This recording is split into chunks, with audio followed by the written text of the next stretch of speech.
ملک کے سابق وزیر اعظم ڈاکٹر منموہن سنگھ کا 92 سال کی عمر میں 26 دسمبر 2024 کو دہلی میں انتقال ہو گیا۔ وہ ایک ماہر معاشیات، سیاستداں اور ہندوستان کے مشہور رہنما تھے۔ ان کا تعلق کانگریس پارٹی سے تھا اور انہوں نے 2004 سے 2014 تک 2 مدتوں کے لیے بھارت کے وزیر اعظم کے طور پر خدمات انجام دی۔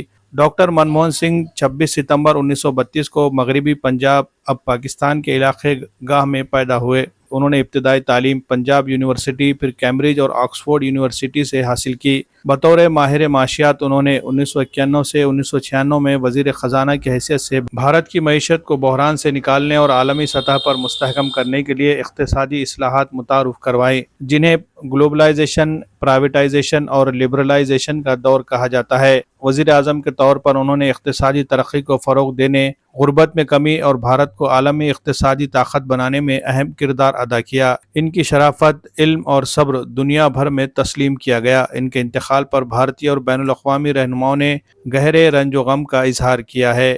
ڈاکٹر منموہن سنگھ کی قیادت کے دوران بھارت نے کئی شعبوں میں نمایاں ترقی کی، خاص طور پر انفارمیشن ٹیکنالوجی، تعلیم اور صحت کے میدان میں وہ ایک خاموش اور نرم گو رہنما تھے۔ انہوں نے ہمیشہ اپنے کام کو ترجیح دی اور تنازعات سے دور رہے۔ ڈاکٹر سنگھ نے اپنی زندگی کے آخری ایام دلی میں گزارے، جہاں وہ علمی و سماجی حلقوں میں اپنی سادگی اور دانشورانہ قابلیت کے باعث ہمیشہ عزت کی نگاہ سے دیکھے گئے۔ ان کے انتقال پر کانگریس پارٹی کے ساتھ ساتھ سیاسی جماعتوں نے انہیں خراج عقیدت پیش کیا۔ بھارتی عوام کے دلوں میں ان کی خدمات اور شخصیت کی یاد ہمیشہ زندہ رہے گی۔